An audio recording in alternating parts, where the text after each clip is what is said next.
Unsolved mysteries and cold crimes often seem like something that happens in a far-off place. However, that's not always the case. Sometimes they can happen right in your backyard.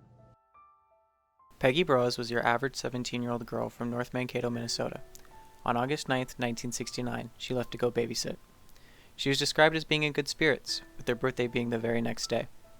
Little did anyone know, however, that this would be the last time they'd see her. Just over a month later, she'd be found dead, just 5 miles away from her home. Peggy was last seen leaving her home, 238 Wheeler Avenue, on the afternoon of the 9th. When she hadn't returned the next day, her parents assumed that she was still working, or that she had followed through on plans to go to the nearby town of St. James.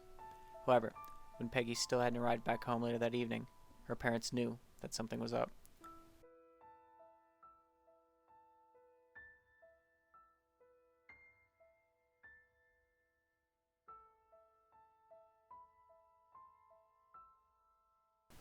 On September 11th, her body was found in a cornfield just off of Nicollet County Road 13, near what is now Benson Park. It was determined that she died due to being struck on the head. 50 years later, law enforcement still isn't sure what happened to her. DNA to help with murder investigations wasn't in the realm of possibility at the time, and crime scenes were captured by people untrained in law enforcement procedures. In an attempt to help solve cold cases like hers, the Bureau of Criminal Apprehension and the Department of Corrections of Minnesota created playing card decks with the information of victims of cold cases for distributions to prison and jail inmates. However, they're still looking for tips, and if you have any information regarding the case, call the Minnesota Bureau of Criminal Apprehension hotline at 877-996-6222.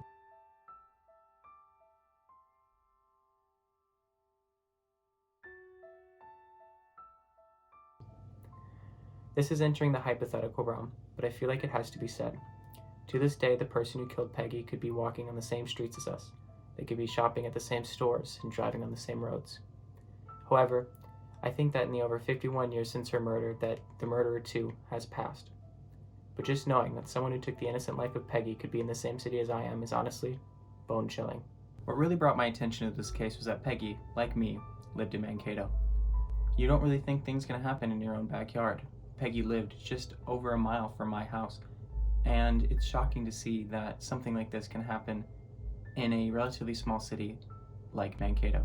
While researching for this project, I found that there was a stunning lack of information both on the internet and within locals in Mankato. I asked a couple locals in Mankato if they had ever heard about this story, and none have. I went to Benson Park, where her body was found originally 50 years ago, and there's not even a plaque commemorating what happened.